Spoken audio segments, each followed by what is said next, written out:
À la 22e minute de chaque match de ce mondial, l'arbitre arrête le jeu pour une raison qui n'a rien à voir avec une faute, un but ou une blessure.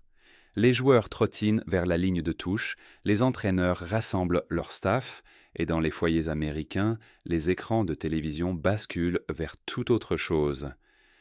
La FIFA parle de pause fraîcheur. Les diffuseurs parlent de stock publicitaire. Et alors que le mondial 2026 entre en juillet dans sa dernière ligne droite, cette différence est devenue l'une des grandes controverses politiques et financières du football mondial. Voici le chiffre qui a tout déclenché. La FIFA et des analystes indépendants estiment que les revenus totaux de ce cycle mondialiste se situeront entre 11 et 13 milliards de dollars, le tournoi devant rapporter à lui seul environ 9 milliards. À titre de comparaison, le mondial 2022 au Qatar avait généré près de 7 milliards sur son cycle. Cette édition est en passe de doubler ce montant et une grande part du mérite ou de la responsabilité selon qui répond revient à un format élargi. 48 équipes au lieu de 32, 104 matchs au lieu de 64, 3 pays hôtes au lieu d'un seul, répartis dans 16 villes des États-Unis, du Mexique et du Canada. Plus de matchs signifie évidemment plus de créneaux télévisés et plus d'espace de sponsoring. Mais le vrai sujet n'est pas seulement la taille du tournoi. Il concerne les retombées politiques de la manière dont la FIFA a choisi d'en extraire toujours plus de revenus. Et ce bras de fer implique des procureurs d'État, des autorités de droit, des consommateurs et des associations de fans sur 2 continents. Pour la première fois dans l'histoire du mondial, la FIFA a introduit une tarification dynamique des billets, le même algorithme fondé sur la demande que l'on retrouve pour les concerts ou les matchs de NBA, où les prix évoluant en temps réel selon la vitesse de vente, les places se vendent. La catégorie la plus chère pour la finale au MetLife Stadium, dans le New Jersey, avait d'abord été affichée autour de 6 700 dollars. En quelques mois, cette même catégorie a dépassé les 10 000 dollars et sur le revente, certains billets de finale ont été proposés à plus de 2 millions de dollars, l'unité. Des fans qui suivent leur sélection en mondial depuis les années 90 disent n'avoir jamais rien vu de tel. C'est à ce moment-là que l'affaire a quitté les pages sportives pour entrer dans l'arène politique. Les procureurs de New York et du New Jersey, Laetitia James et Jennifer Davenport, ont ouvert au printemps une enquête conjointe sur les pratiques de billetterie de la FIFA. Davenport a décrit toute l'expérience d'achat comme, selon ses mots, un parcours du combattant fait de confusion, de fausses raretés et de prix exorbitants. Leur service, avec le service new-yorkais de protection des consommateurs et des travailleurs, ont émis des assignations exigeant de la FIFA la remise de documents internes sur les prix. Les enquêteurs examinent si le calendrier de mise en vente des billets a pu servir à fabriquer de la demande, et si les prix d'environ 90 des 104 matchs ont augmenté en moyenne d'environ 34% entre les premières phases de vente et les suivantes. Jusqu'ici, la FIFA a refusé de commenter ces assignations. Cette pression réglementaire faisait suite à des mois de plaintes de groupes de fans en Europe. Au printemps, la Football Supporters Association s'est associée à l'organisation de consommateurs Euroconsumers pour déposer une plainte formelle auprès de la Commission européenne, accusant la FIFA d'abuser de sa position de monopole sur la vente des billets de mondial. La plainte détaillait 6 abus précis, dont ce qu'elle qualifiait de publicité appât, en visant un petit lot de billets à 60 dollars que la FIFA avait promu, mais rendus disponibles en quantité si limitée que les fans ordinaires n'avaient aucune chance réelle d'en acheter. Les organisations ont calculé que suivre une seule sélection nationale à raison d'un match par tour pouvait coûter à un fan entre environ 5 000 livres dans la catégorie la moins chère et plus de 12 000 livres dans la catégorie la plus élevée, contre moins de 4 000 livres pour un parcours comparable lors du mondial 2022 au Qatar. Face à une pression publique et politique croissante, la FIFA a fini par faire une concession. Elle a créé ce qu'elle a appelé une catégorie d'entrée pour fans, un contingent garanti de billets à 60 dollars pour chaque match, distribués par les fédérations nationales de football à des fans capables de prouver qu'ils suivent régulièrement leur équipe. Les associations de fans ont salué le geste, tout en le présentant vite comme une mesure d'apaisement plutôt que comme une vraie solution, rappelant que la FIFA n'avait toujours pas réglé sérieusement la question des places accessibles ni des billets accompagnateurs pour les fans handicapés. Puis, lorsque le tournoi est passé de la phase de groupe au match à élimination en juin, un phénomène que personne n'avait anticipé s'est produit. Les prix de revente se sont effondrés. Pour certaines affiches, le coût des billets a chuté de plus de 60% en une seule semaine. Cela relève en partie d'un comportement de marché classique. Des courtiers qui avaient acheté des billets en masse tendant d'éviter une perte totale quand le tournoi approche de sa fin. Mais des analystes y voient aussi quelque chose de plus structurel, une correction après des mois de demande, gonflée par la spéculation plutôt que par un intérêt des fans, aggravée par la mise en vente de lots supplémentaires par la FIFA sur sa propre plateforme, au moment même où la demande du second marché faiblissait déjà. En pratique, le système de tarification dynamique, conçu pour maximiser les revenus, pourrait avoir découragé assez tôt un nombre suffisant d'acheteurs ordinaires pour que les revendeurs professionnels peinent à trouver des personnes prêtes à payer, même à prix réduit, certains matchs à élimination. Les prix des billets ne sont qu'un front dans ce conflit. L'autre, sans doute plus visible, se joue chaque jour de match sur les écrans de télévision américains, et il s'est transformé en petite tempête politique impliquant diffuseurs, régulateurs et même joueurs. Ce mondial a introduit une nouveauté absolue pour le football, un arrêt obligatoire de 3 minutes dans chaque mi-temps de chaque match, autour de la 22e minute puis de nouveau vers la 67e, sans exception liée à la météo ou au rythme de la rencontre. Le président de la FIFA, Gianni Infantino, a personnellement et plusieurs fois défendu cette politique ces dernières semaines, affirmant qu'elle existe uniquement pour protéger les joueurs et garantir l'équité sportive, et déclarant clairement que la FIFA n'en tire aucun revenu supplémentaire puisque tous les accords commerciaux ont été signés bien avant l'annonce de ces arrêts. La FIFA renvoie aux conditions de chaleur brutales observées lors du mondial des clubs l'an dernier pour expliquer l'origine de cette règle. Et cette préoccupation n'est pas fictive. Joueurs et entraîneurs avaient visiblement souffert de températures extrêmes pendant cette compétition. Mais les mécanismes financiers racontent une histoire plus complexe que ne le suggèrent les démentis d'Infantino. Quelques mois après avoir annoncé ses pauses en décembre dernier, la FIFA a confirmé que les chaînes seraient autorisées à y placer des publicités, une première pour un sport qui n'avait jamais eu de fenêtre pub intégrée comme le football américain, le basketball ou le baseball.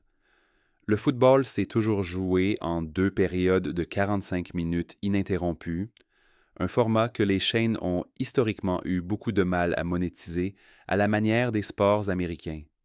La pause fraîcheur fabrique donc de toutes pièces le stock publicitaire qui manquait. Selon le Wall Street Journal, Fox, détenteur des droits TTV en anglais aux États-Unis, facture entre 200 000 et 750 000 $ le spot de 30 secondes pendant ses pauses.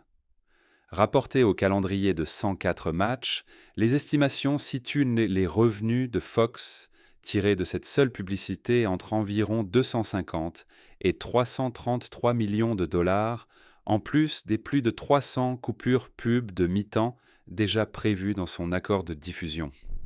Certains analystes financiers estiment que ces espaces publicitaires pourraient valoir à Fox davantage que ce que la chaîne a initialement payé à la FIFA pour les droits TV. Toutes les chaînes n'ont pas géré ce moment de la même manière, et le contraste est devenu un sujet. Fox a opté pour des coupures franches en plein écran, éloignant totalement le public du terrain, ce qui a provoqué un moment franchement embarrassant lors du match d'ouverture entre le Mexique et l'Afrique du Sud. Fox est parti en publicité immédiatement après un coup de sifflet pour pause fraîcheur, suivant le deuxième but du Mexique, et lorsque la diffusion a repris, le jeu avait déjà recommencé depuis environ 10 secondes. Les téléspectateurs américains ont donc manqué la réaction immédiate de l'Afrique du Sud, après avoir été davantage distancés au score. Telemundo, qui diffuse le tournoi en espagnol, a choisi une autre voie. Garder les joueurs visibles en écran partagé, avec des messages de sponsors intégrés plus discrètement, plutôt que couper complètement. La BBC et ITV au Royaume-Uni ont conservé des pauses sans publicité, tandis que les chaînes du Mexique, au Canada et en Espagne ont suivi l'exemple de Fox en vendant ses créneaux. Certains fans américains disent sur les réseaux sociaux qu'ils sont passés à la couverture en espagnol car Telemundo respecte davantage leur attention que Fox. Pour les critiques, le problème politique de fond tient à la cohérence ou à son absence. La FIFA applique les pauses obligatoires uniformément à chaque match, y compris lors de rencontres disputées dans le froid ou sous la pluie, sans risque réaliste lié à la chaleur. Cette uniformité fragilise la justification par la protection des joueurs pour les sceptiques et rend l'explication commerciale plus difficile à écarter. Certains entraîneurs ont même reconnu, avec satisfaction, que l'arrêt leur offrait de fait un temps mort tactique gratuit qu'ils n'avaient jamais eu auparavant, un effet secondaire que personne n'avait vraiment anticipé au moment de l'annonce. Les journalistes présents sur le tournoi ont surnommé toute l'affaire Watergate, à moitié sur le ton de la plaisanterie, en référence à la manière dont une simple mesure d'hydratation s'est retrouvée mêlée à des questions d'influence des entreprises sur l'événement sportif le plus regardé au monde. Derrière chaque projection de revenus et chaque assignation, il y a de vrais fans qui en subissent les conséquences sur le terrain. Et leur expérience est devenue un nouveau point de tension politique avant les dernières semaines du tournoi.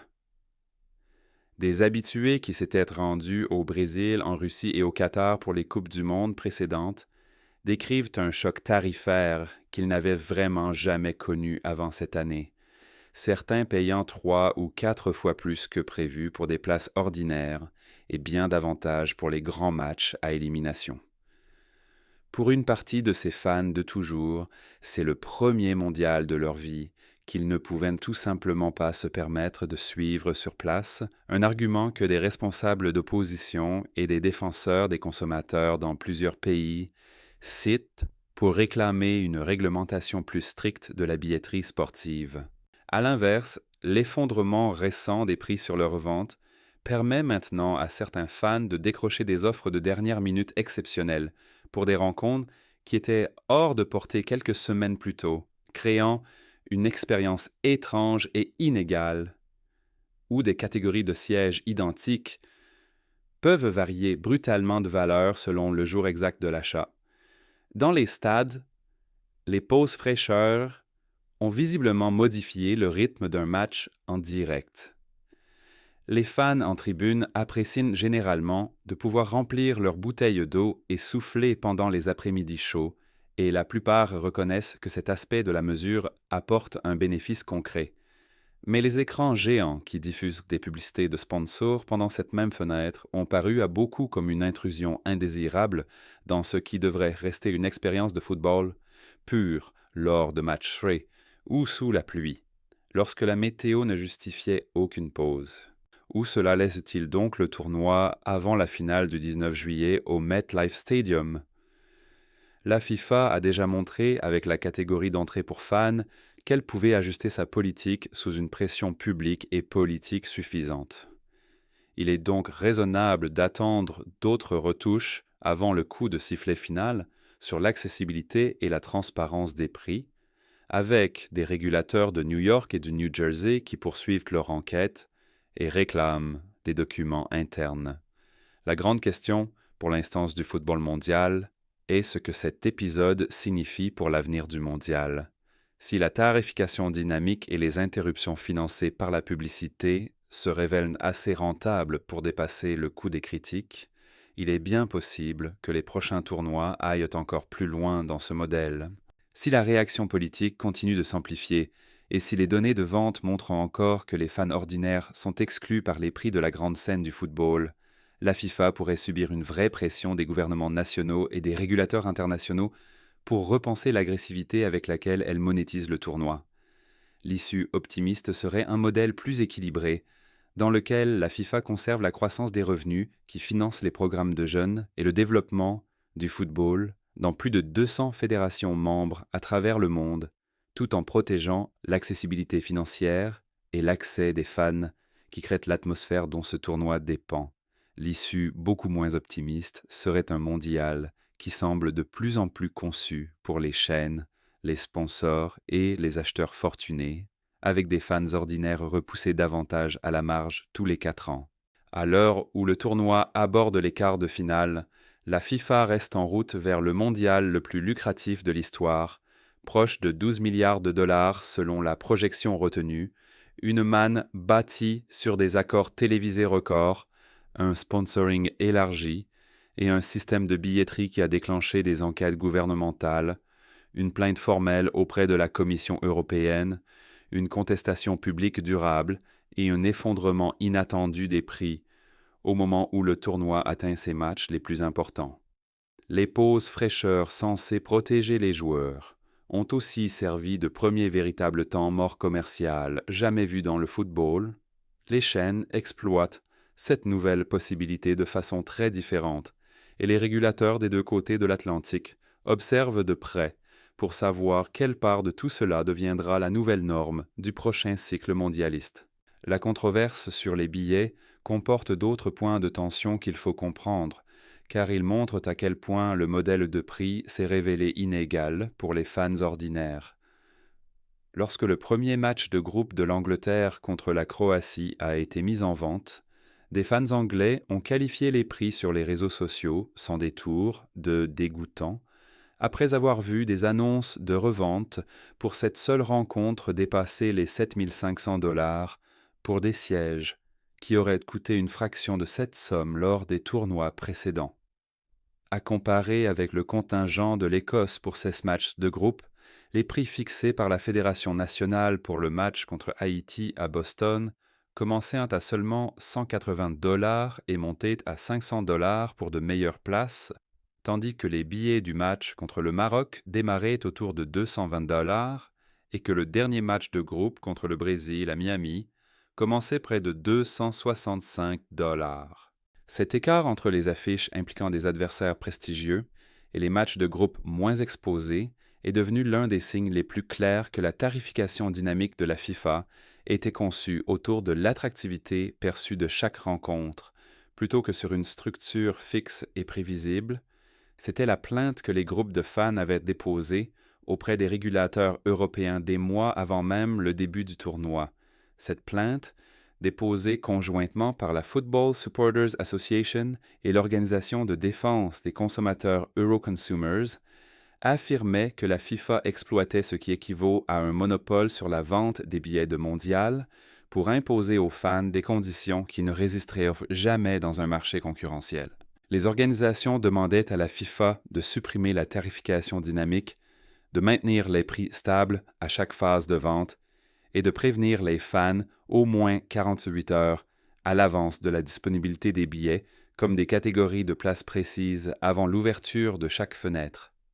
La FIFA n'a jamais répondu formellement à ces demandes comme les militants l'espéraient, même si l'introduction ultérieure de la catégorie d'entrée pour fans est perçue comme une réponse au moins partielle et indirecte à cette pression croissante. Politiquement, toute cette affaire survient à un moment intéressant pour la FIFA et pour les 3 pays hôtes du tournoi. Le gouvernement américain du président Trump s'est visiblement intéressé au mondial comme moment phare du soft power et du tourisme américain, l'administration présentant le tournoi comme une vitrine économique pour les villes hôtes du pays. Ce contexte rend le scandale de la billetterie plus délicat pour les responsables fédéraux comme pour ceux des États, car Washington se retrouve à célébrer un tournoi que les autorités de New York et du New Jersey enquêtent simultanément pour de possibles pratiques commerciales trompeuses envers les consommateurs. Laetitia James, procureure générale connue pour de grands dossiers de droit des consommateurs, a fait comprendre que son bureau entend poursuivre fermement l'assignation visant la FIFA, quelle que soit l'importance économique du tournoi pour l'État, en présentant le dossier comme un enjeu de droit des consommateurs ordinaires et non comme une intervention dans le sport. Il existe aussi un arrière-plan politique plus large lié au précédent du mondial des clubs, qui a façonné la politique de pause fraîcheur de la FIFA. Les entraîneurs qui ont dirigé des équipes lors des matchs américains brutalement chauds de ce tournoi l'an dernier ont parlé ouvertement de véritables inquiétudes médicales, avec des joueurs pris de vertiges et de crampes assez graves pour nécessiter une prise en charge pendant la rencontre. Ces témoignages directs donnent du poids à l'argument de la FIFA sur la protection des joueurs, même si les sceptiques soulignent que l'application générale de la règle, quelle que soit la température ou la météo réelle, la fait ressembler moins à une mesure sanitaire ciblée qu'à une caractéristique structurelle permanente que la FIFA a choisi de conserver pour d'autres raisons. La défense publique d'Infantino ces dernières semaines, affirmant qu'il n'y a pas de revenus supplémentaires pour la FIFA puisque les contrats de diffusion étaient verrouillés avant l'annonce des pauses, n'a guère calmé les critiques. Il rappelle que la règle crée tout de même une immense valeur supplémentaire pour des partenaires TV comme Fox, même si cette valeur n'apparaît jamais techniquement dans les comptes de la FIFA. Les sponsors liés au paris et à l'alcool sont devenus un point de friction particulièrement visible dans le débat sur les pauses fraîcheurs. Plusieurs fans et commentateurs ont relevé que les publicités diffusées dans ces nouvelles fenêtres commerciales reposent sur des marques de bière et des sociétés de paris sportifs, deux catégories déjà surveillées dans certains États lorsqu'elles s'adressent à un large public pendant des événements sportifs en direct. Ce détail a ajouté une couche à la critique, certains défenseurs des consommateurs estimant que les pauses fraîcheurs ont dans les faits créé une nouvelle catégorie publicitaire pour des produits faisant déjà l'objet d'un examen spécifique dans certaines juridictions, insérés dans des arrêts justifiés par de simples motifs médicaux. Au-delà de l'économie télévisuelle, l'ampleur commerciale générale du tournoi reste historique, quelle que soit l'issue des litiges sur les billets et la publicité.